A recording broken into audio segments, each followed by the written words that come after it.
ugaliin po natin mga bossing ang pagpapausok ng dahon ng laurel. Makakatulong po ito upang sa ganon tayo po ay maka-attract ng swerte at tagumpay sa buhay. Sa araw-araw, mainam na subukan nyo po ito. Kahit po yung mga durog na dahon ng laurel para mas mura-mura. Mapapansin nyo po yan, mas gagaan yung swerte, daloy ng swerte. Mapapansin nyo po na instead na minamalas, puro swerte ang darating. Na parang lagi kang iniaadya kung saan lagi ikaw ay sinuswerte mga bossing. Yan. Tapos, tatambalan po natin mga bossing ko na mga pinagbalatan ng dahon ng laurel. Maganda po yan, yung mga pinagbatan ng bawang mga bossing, pinagbalatan ng sibuyas.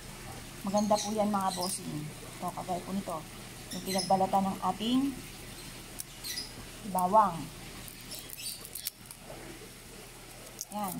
Kaya pag nagbalat po kayo niyan, huwag nyo na siyang itatapon.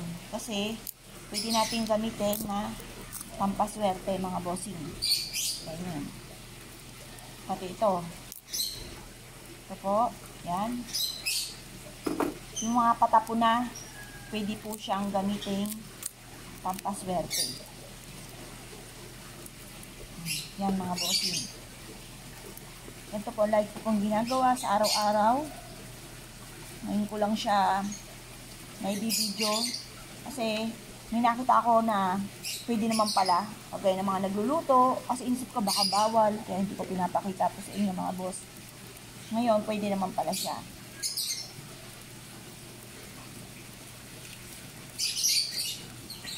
Yan. At pagkatapos, etong 3 piraso na bawang, ito po, mga bossing, ay gagamitin po natin sa ating dishes. Ngayon, susulat niyo po dito. Susulat niyo po dito, jackpot. Jackpot. Yan. Tapos, yung numero po ninyong tinatayaan.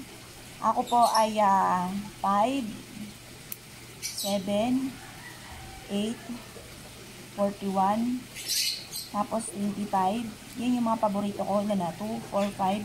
Tapos, sulat natin dito ay 30, 35. Yan. Yan po mga bossing. Pagkatapos, sulat nyo po dito. Halimbawa ay 5 million. Gusto ko magkaroon ng 5 million. Tapos, halimbawa po ay luxury car. Luxury car.